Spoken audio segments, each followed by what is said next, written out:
Hi there, this is Joanne from TrueAuthenticPower.com from Tapping.me, and I'm also the creator of the program Catapulting to Confidence.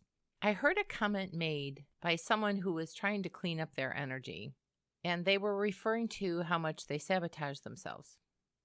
And it came with a real negative point of view, as if, you dummy, why do you keep doing that? And they were really beating themselves up about it because it had been a long-standing thing. I always sabotage. I always do this. I always do that. And I have a very different point of view about sabotage. You're not being a dummy. You're not being stupid. And there's nothing wrong with you except that you're trying to keep yourself safe. So is it really sabotage in a detrimental way, or is it trying to prevent something that will cause pain, cause hurt, be dangerous, or be detrimental to your life in some way? It's a very different mindset, but I think it's extremely beneficial. And it took me a while to learn that, because every time I sabotaged or saw a replaying loop or did the same kind of thing that was unwanted, I was like, oh, what the heck is wrong with me? Why does this keep happening?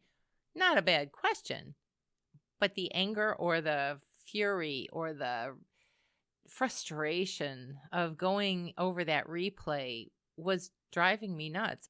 And I'm sure for a lot of other people, when you notice that you're doing something that seems like sabotage, that you're screwing things up or messing a situation up, or keep going back to something that you know is hurtful or detrimental, you're probably beating yourself up on some level. And I'd like you to be able to stop that, because that's not what's really going on. It may look that way, but really what you're trying to do is stay in protection against something that feels dangerous, detrimental, hurtful, will cause you pain in some way. And so really you're doing something kind of smart. It's just that your energy is kind of messed up or confused about how to change that. One of the things that can happen is I tend to talk about success, and that's not the end-all be-all by any means. In fact, I think the end-all be-all is how do you attain happiness? Well, say that you keep going down the path of dating the wrong person. You just change the name, but it's the same person, same traits, same detrimental patterns, same things that don't feel like they work with you. And then you break up. And then what do people say? Here we go again. I'm not falling in love ever again. It's detrimental. You might be picking the wrong people because of what your energy is dictating to you in a way that is stuck. Now, what do I mean by that? Okay, I talk a lot about what was the template and the pattern that was set for you before the age of 7. And many times that's where things get rooted. But it can also be the first time you fell in love, the first time something hit you out of the blue that you didn't see in a relationship, and it caught you so by shock that it's linked and locked into your memory to say, hell's bells, don't go near that. You got to be crazy to want to do that again. What if instead, though, you could unhook from that event, from what you saw before the age of 7 that might have been going on in your parents' relationships, in relationships that you saw around you? You might have taken on a belief of, I want to be loved, but they don't love me for who I am. You might have taken on a belief, I want to be loved in a marriage or a relationship, but look at how detrimental it looks.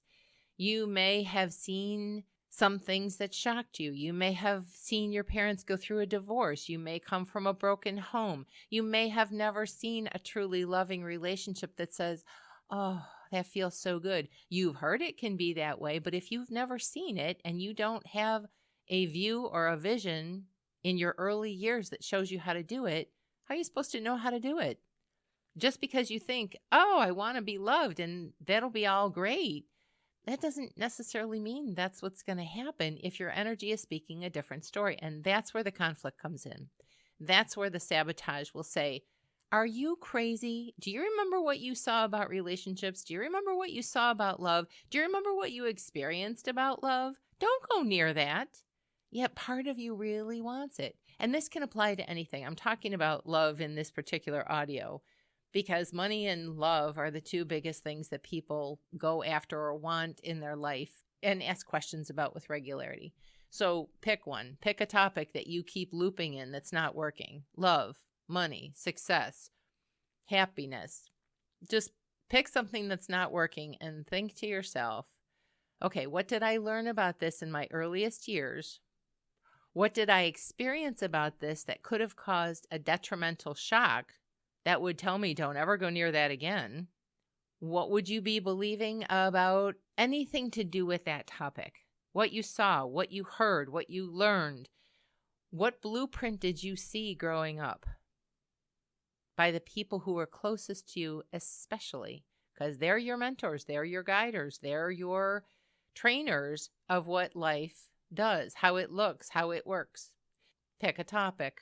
Doesn't matter what it is, because this can apply to anything that you may be blocking. And how many times have you said, I did it again. How could I be so stupid? You're not being stupid. You're being protective. Let's just stay on the topic of love. I've had clients that would block relationships or find the wrong relationships, and you might think, that's just the luck of the draw. That's just how it goes. You have to kiss a lot of frogs, right? Well, not necessarily. But if your energy says that's what you need to do, or it's going to take a long time to find the love that feels good, or you have to be married to have that kind of love, that's a whole nother story by itself. But there are a lot of beliefs that can play into what's going on with you. You may not be being foolish or consider the other side of the coin of sabotage might be trying to protect you.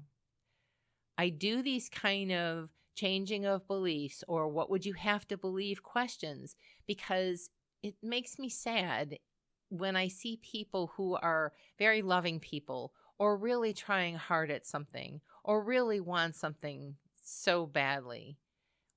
When I know that mindset and energy can be changed to bring about what they're seeking, I want to share it. I want to tell people. I've seen this happen over and over and over again with clients that when you change your mindset or you get out the belief that says, this will be painful, that could be about success. If you've linked negativity to success, if when you were in the spotlight, something detrimental happened to you, if you saw someone in your family have success and then go bankrupt. I mean, there's a million scenarios. And some of the questions that you could ask yourself that are very popular EFT questions, and EFT tapping is a fabulous tool that can change lives in a big way. And when you hit the right pocket of the belief, it's amazing what can open up and quickly, how quickly it can open up. Now, it may take some, investigative work to get you there, but it can change. So when you're sabotaging and think it's always going to be this way, I'll never find someone that I can love or that will support me. And I don't mean support as in financial. I mean support as in have your back or have a similar desire in life. It's always a fight when you're in a relationship. There's something there that's going on in your energy.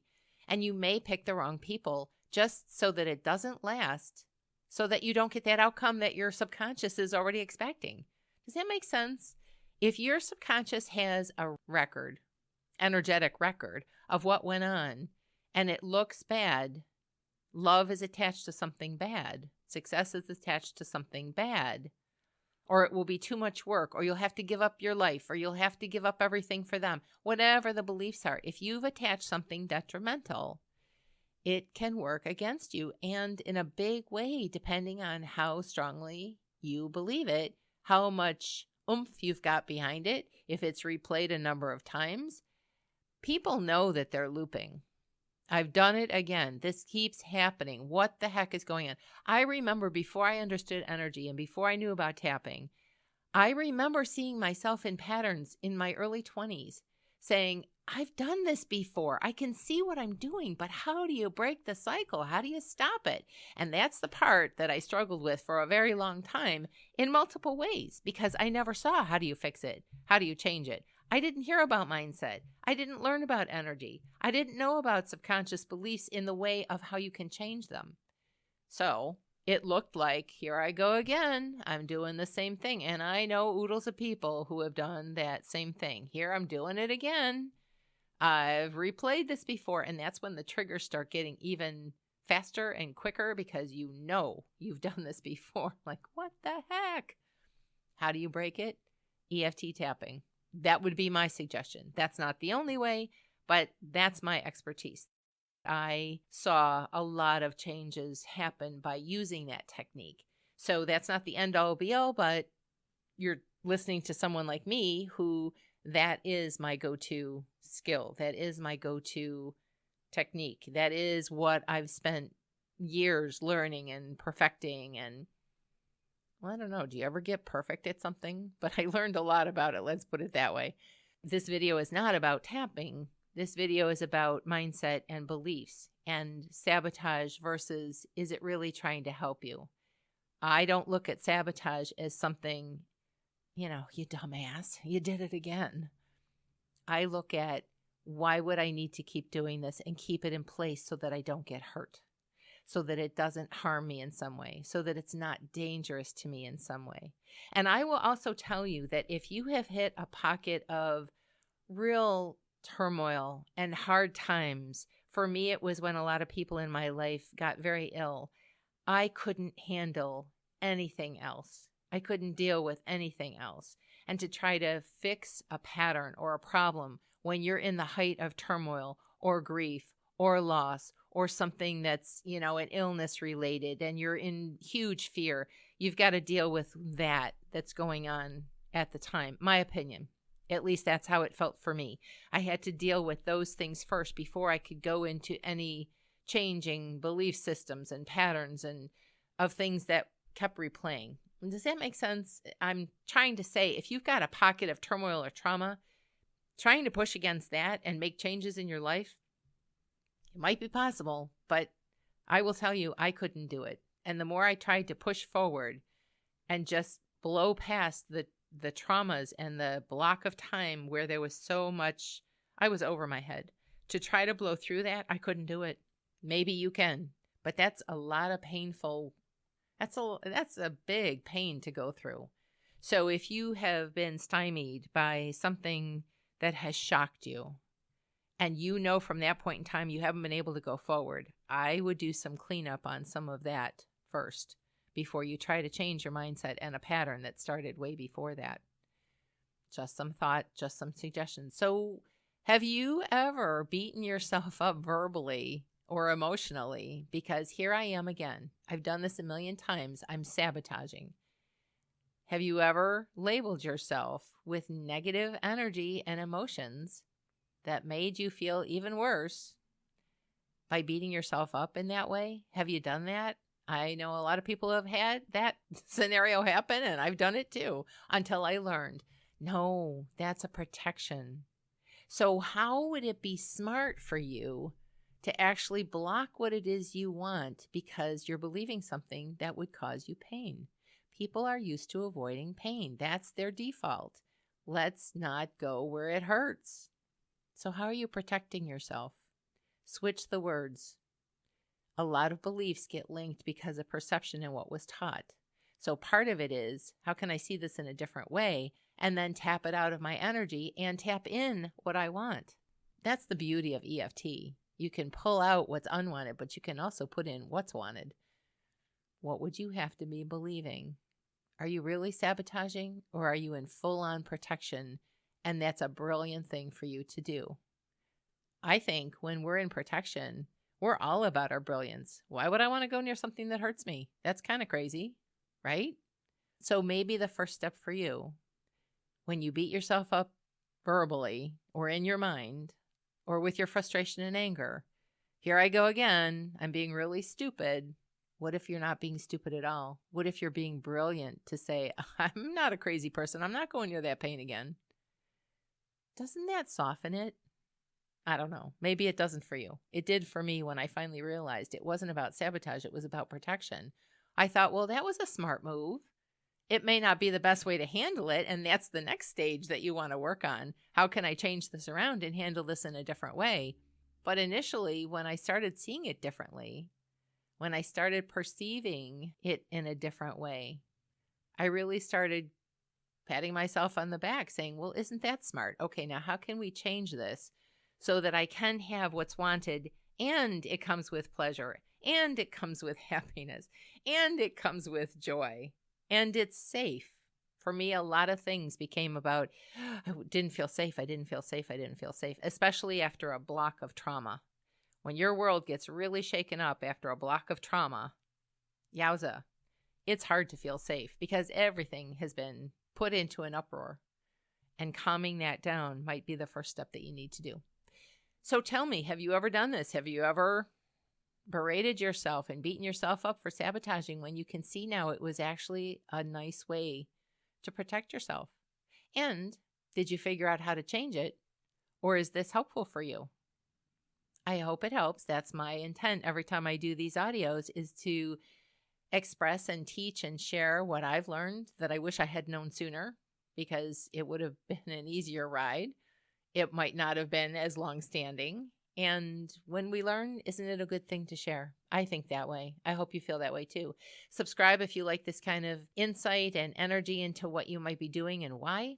Understanding energy patterns, subconscious beliefs, how they're playing on you, how they're working against you or could be working for you in some ways out of protection. And if you know somebody else that can be helped by these, please share it. A lot of us just don't know how to change things for the better. And any tips or tools that resonate with you, that feel good for you, they may help somebody else too, because chances are, if you're looping with friends, they may have some of the same, birds of a feather, you know how that saying goes? They may have some of the same things going on that you do. So chances are, if you're learning new techniques, it's a good idea to share it with people you care about. I hope it helps. Feel free to subscribe. And until our paths cross again next time, bye-bye for now.